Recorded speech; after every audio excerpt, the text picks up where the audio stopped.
Welcome to my mess. It's Friday night again. Just did a social activity, for what it's worth. um, and I don't know, today was kind of, I felt busy, but I can't for the life of me remember what it was I did. It's one of those days where you move from one small task to the next small task, none of them big enough to hang your hat on. And, they're that's life. That's one of the things that you have occasionally is days where you get stuff done, but none of it's really something that you would want to put in the paper. So um, this weekend, I have we've got a couple of different things going on. So I'm not sure exactly what I'm going to be doing. I don't know. I do think we're going to go to a home show. Need to find a contractor to put floors in the entire house. Not a cheap job, but we figure, given the 8 years or so of stress that our family has caused to these floors, I'm not going to put carpet in myself. I understand the principle. I know what tools to buy. And it doesn't look like a whole lot of fun. It doesn't look like I'd be able to walk after doing it. So I think I'll leave that to the people that are getting paid to do so. Yeah, and maybe we won't do carpet. I don't know. But I've put a little bit of putting laminate floor in. I've done quite a bit of it. And I'm not a big fan. It's not something that I would do voluntarily. But I don't know. Maybe it's a sort of thing. It's like, oh well, I put in a laminate floor. Do you take pride in that? Do you say, wow, I've accomplished something, or do you look at it afterwards and say, yep, it's a laminate floor? You know, it's not like, oh well, I put in quality hardwoods in a herringbone pattern through the entire house.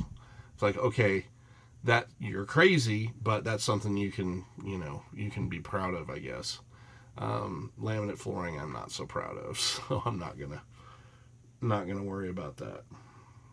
Um, what else? Oh, the big event for today was I went out and realized that the chickens have started laying eggs again. Unfortunately, they're rusty at laying the eggs, and I'm rusty at collecting them, so I managed to drop one of the five. Um, I imagine that that's probably a couple of days worth of eggs. That's my guess. We never had all five of them laying eggs every day. It just didn't happen. So that I got five eggs in one day, it is doesn't mean that all the chickens laid an egg. Each of the chickens laid an egg. It's not that way in all likelihood. So, but that means that, hey, we're going to start being in eggs again, which is good because we've been buying eggs for about 3 months, 2 or 3 months, and at the current egg prices for a dozen eggs, and no, we're not talking about organic or farm raised, hand picked by Juan Valdez eggs here. We're talking about, these are, your standard white, grade A, grade whatever, eggs that you get at the grocery store. They're still up over $2 a lot of times. And that's, yeah, they're eggs. They're a critical piece of your, especially if you're doing any sort of baking or anything. You got to have eggs around. It was nice having a surplus of eggs last year, and it's going to be good to have eggs again coming in, especially eggs that are better quality than the ones we've been getting, which are kind of, I don't know, they still taste like eggs, but only barely. If you're used to your own eggs, raising it, not like you get eggs from yourself, but you're getting eggs from chickens that you own. You can kind of gauge, we're going to start getting bugs. That always makes the eggs taste richer, which grosses some people out, I guess. It's like, oh, well, yeah, now that they're getting grubs, our eggs are so much better tasting. Why is that? Well, it's the proteins that come from the grubs, and people start going, that's fine. The whole point behind having animals that produce any kind of foodstuffs is to convert things that you can't eat or won't eat into things that you can. So all the people that are like, oh, you don't need to have cows for meat. It's like, no, you don't need to. However, if you have a meadow, say, and you can eat one out of every 10 varieties of plants in that meadow,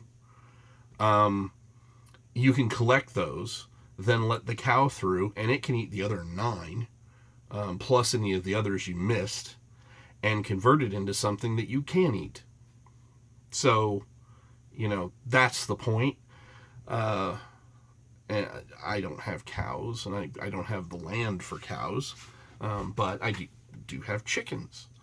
And instead of having to kill the chickens, which we could, we have the chickens lay eggs for us, which is something they're going to do whether we're here or not.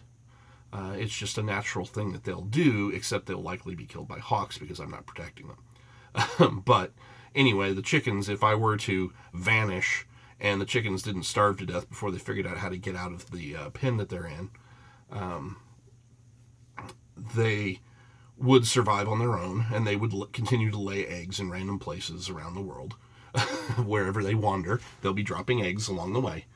And they don't notice that they're not there. They don't have a rooster around, so they're, they do go broody occasionally, but they're not expecting to have chicks. When they do go broody, I feel bad. I wish that I had a rooster for them, but I don't. We're not allowed to have roosters here, because they're considered to be a nuisance animal. I don't know why. I think that, we have an awful lot of college students, and they should be nuisance animals sometimes. So, anyway, I'm just going to leave it there. I'm tired. I'm rambling. I'm not really saying anything of import. So, if anybody does, end up watching this and you get offended by something I say, lighten up. I don't care. I'm a little sick. I'm way tired. I'm not drunk. I haven't had anything to drink at all. I'm just very cold-addled at the moment. So I'm feeling kind of a little bristly. So anyway, that's my day. I hope to see somebody tomorrow, and I will be back.